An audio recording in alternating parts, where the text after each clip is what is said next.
Henker que vive duas vezes. Capítulo 339. Equipe, HH, Yahiko, quintas, 7/10. Equipe, HH, Yahiko, quintas-feiras, 7/10. Como Yon-Woo era atualmente intangível, ele não cortou fisicamente o pescoço dos membros. Ele forçou o poder da eliminação que ainda estava explodindo sobre os membros. Outra sombra, é como se ele fosse uma ameba que se divide constantemente em mais células. Yon-Woo estalou a língua ao ver o cadáver do membro se espalhar. Parecia que nunca houve um momento em que ele não fosse uma sombra. 0h26min e 49 segundos_78. Yon-Woo verificou a contagem regressiva e se virou. Ele podia ver Doyle curvando-se com os olhos vazios no chão. Vamos voltar. Estrondo. O terremoto que começou no centro espalhou-se pelo resto do palácio.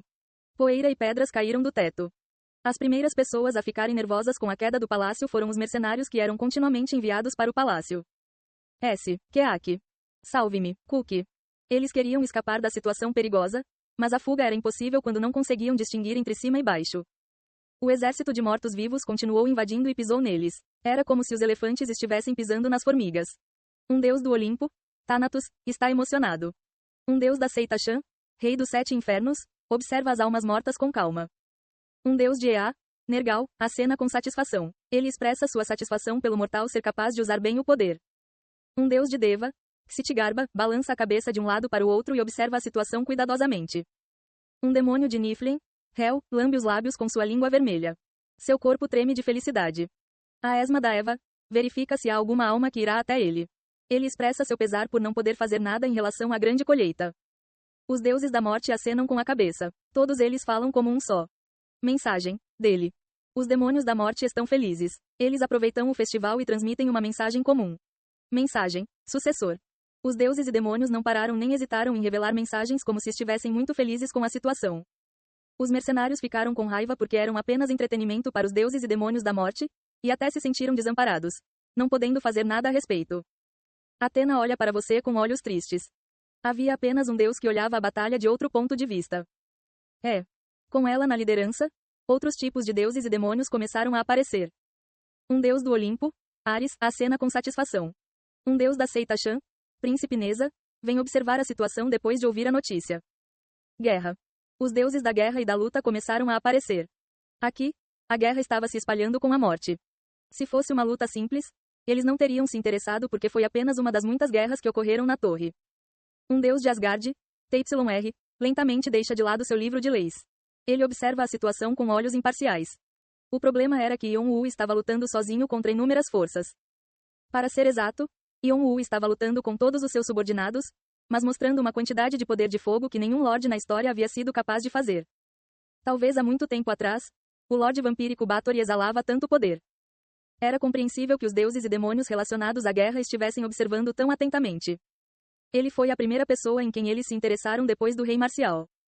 Um demônio da seita de Vimalasitra, acena com satisfação. Ele elogia o jogador por ser capaz de enfrentar todos esses soldados. Vimalasitra oferece sua autoridade, Gubitara. Agares mostra seu desconforto, dizendo para nem olhar o que é dele. Todos os deuses o ignoram. Todos os demônios o ignoram. Cernunnos fica em silêncio. O diretório de autoridades de Yon-Woo aumentou em um ritmo mais rápido. Esses bastardos malucos. Quang. Dr. Doom foi atirado para longe com uma forte explosão. A barreira que o protegia já estava em frangalhos. Então o impacto da colisão contra a parede firme quebrou sua coluna. Ele nem tinha mais forças para vomitar sangue. Por causa dos ataques contínuos, ele não conseguia se controlar. Cadáveres de mágicos estavam empilhados ao seu redor. O desespero encheu seus olhos.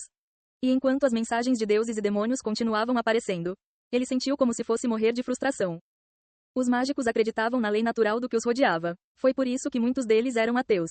Eles apenas consideraram os deuses e demônios do 98º sobrenaturalistas que não eram muito diferentes dos jogadores normais. Doutor Destino era um desses crentes. Ele odiava se sentir como um macaco em um zoológico. No entanto, havia um velho sambai que ele admirava como um deus. O criador da magia da espada e criador dos estudos demoníacos junto com Diroy. Aquele que criou a tábua de esmeralda, abrindo o caminho para a pedra filosofal. Fausto. O problema é que eles se conheceram como inimigos. Como, persistente. Os dois infernos sites no ar se estreitaram, como se estivessem de mau humor. Doutor Destino ficou mais consternado à medida que a situação avançava. Bu não era tão forte quanto o Fausto que ele conhecia. Fausto já foi alguém que se opôs à Rainha do Verão. Sua magia não era apenas deste nível, ele poderia criar milagres.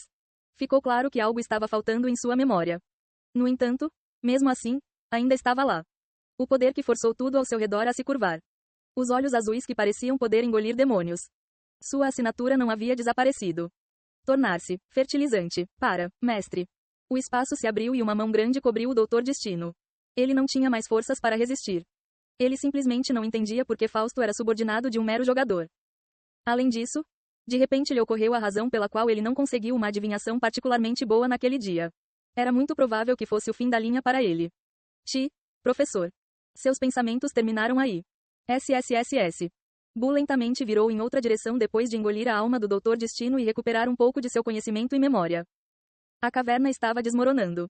Ele passou mais tempo do que esperava. Agora, como seu grande mestre havia ordenado, ele tinha que prosseguir com a última de suas ordens. Acordar, acima. Ao comando de Bu, todos os mortos-vivos ligados a Bu choraram para o céu. Xexexe. O vazio desceu onde Bu desapareceu e apagou o cadáver do Doutor Destino. As pedras caíram. Osíris observa o campo de batalha. A destruição da caverna acelerou. Os jogadores que tentavam ficar para encerrar a luta sentiram perigo. Khan e Ivan estavam entre eles. Cleng. As duas pessoas lutaram intensamente como se não fossem pai e filho e viraram seus corpos na direção oposta após um último barulho, atirando em aura em todas as direções. Dinheiro. Shuak. Os dois bispos, que observavam Khan, sentaram-se no chão antes que percebessem. Embora a atenção deles estivesse em outro lugar por causa do problema repentino com a cerimônia, eles foram atingidos sem piedade. Khan pegou de volta a espada de sangue que segurava e se virou. Vamos parar aqui por hoje. Khan. Ivan gritou com a voz chorosa diante do tom frio do filho. No entanto, tudo o que veio em resposta foi o olhar frio de Khan. Não diga meu nome com essa boca suja. Você não tem o direito. Você ainda me odeia? Odiar? Claro que não há nada disso. Khan zombou. Você precisa ter expectativas em relação a alguém para poder odiá-lo. Khan. A voz de Ivan estava cheia de tristeza quando ele disse o nome de Khan. Ele era famoso no campo de batalha como Leão de Ferro. Mas na frente de seu filho ele era apenas um pai ruim que não conseguia ficar de pé. Foi desagradável para Khan ver esse lado do pai. Pare de fingir. Você não esperava isso no momento em que jogou mamãe fora? Ele sentiu nojo de ver o perpetrador agir como a vítima. Khan foi embora. O vazio se instalou ao seu redor e escondeu sua presença. Shannon e o Bonnie Dragon também recuaram silenciosamente. Ivan acabou voltando com a mão estendida no vazio. Então, ele começou a correr. Seus subordinados provavelmente ainda estavam na caverna. Ele tinha que salvar aqueles que pudesse. Khan parou na escuridão e observou as costas do pai enquanto ele se afastava. Seus ombros eram pequenos e suas costas curvadas. Ele não via mais o pai que costumava ser um grande guarda-chuva para protegê-lo e levá-lo nas costas. Khan. Como se sentisse os pensamentos complexos de Khan, Nike apareceu e o abraçou com suas duas asas. O fogo quente acalmou sua mente confusa. Como um cara como Caim tem um filho como você? Ele brincou enquanto rapidamente começava a se mover novamente. Ele não precisava se preocupar em se perder. O Lishi que Yon-Woo comandava estava lhe enviando mensagens, então sua rota de fuga já estava garantida. Quanto mais forte Caim ficou naquele tempo, provavelmente demorou um pouco para reunir todos esses mortos-vivos. Ele estava pretendendo se tornar um lorde, mas ele também tinha potencial para se tornar um sobrenaturalista. Além disso, as mensagens de deuses e demônios que enchiam a caverna recomendavam para ele uma posição de apóstolo. Ele é incrível em muitos aspectos. Enquanto Khan estava perplexo com Yon-Woo, o vazio desapareceu de repente e ele pôde sentir uma luz brilhante. Como se estivesse esperando, a caverna desabou e desapareceu completamente. A montanha vibrou por toda parte. Khan pôde ver Yon-Woo já fora da caverna. E Doyle, que estava dormindo nos braços de Yon-Woo. Doyle. Khan correu rapidamente para onde Yon-Woo estava. Victoria o descobriu e abriu os braços com um sorriso para abraçá-lo. Mas Khan inconscientemente a evitou e alcançou Yon-Woo. Ei! Victoria gritou, abraçando o ar. Mas Khan não ouviu enquanto olhava para Doyle. Doyle estava dormindo tranquilamente, como se não soubesse o que havia acontecido ao seu redor. Khan revisou rapidamente os 72 Bian que tinha. Bian foi o que transformou Doyle em um fantasma. Na condição de ser uma marionete, então ele pensou que poderia haver uma maneira de consertá-lo através de Bian. Arrepio. Só então, os cílios de Doyle tremularam. Quando seus olhos se abriram lentamente, ele viu Khan à sua frente. Young. Doyle. Khan abraçou Doyle. Ele se desculpou por fazer Doyle sofrer com tudo e ficou grato por ter aberto os olhos novamente. Droga. Por que você está tão rabugento? Doyle tentou afastar Khan, não familiarizado com esse tipo de comportamento dele, mas Khan não o soltou. Victoria, que estava de mau humor, aproximou-se deles com um sorriso caloroso. O rei gelado assentiu aliviado. Assim, toda a comoção terminou. Não, parecia que sim. Hulk, é um alívio, não é, mestre?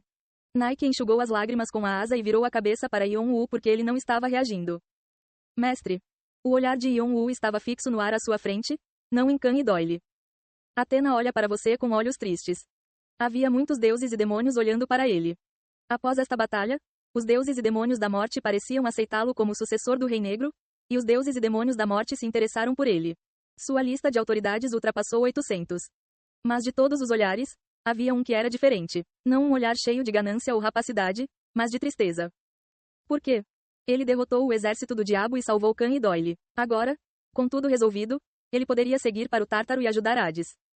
Por que o olhar de Athena não mudou? Aconteceu alguma coisa mais no Tártaro? Mas Athena não seria capaz de saber porque a visão do Tártaro estava bloqueada do mundo celestial. Só então, algo passou por sua cabeça. Algo que ele não queria considerar. Kang. O que? Kang olhou para Yon-woo depois de acalmar Doyle e inclinou a cabeça.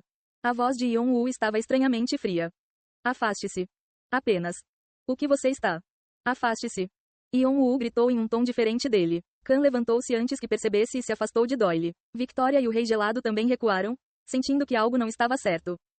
Doyle apenas olhou para Yon-woo. Havia um sorriso em seu rosto, mas nenhuma emoção podia ser sentida. Como uma boneca. Até quando você planeja atuar? Yon-woo olhou feio para Doyle. Bispo-chefe.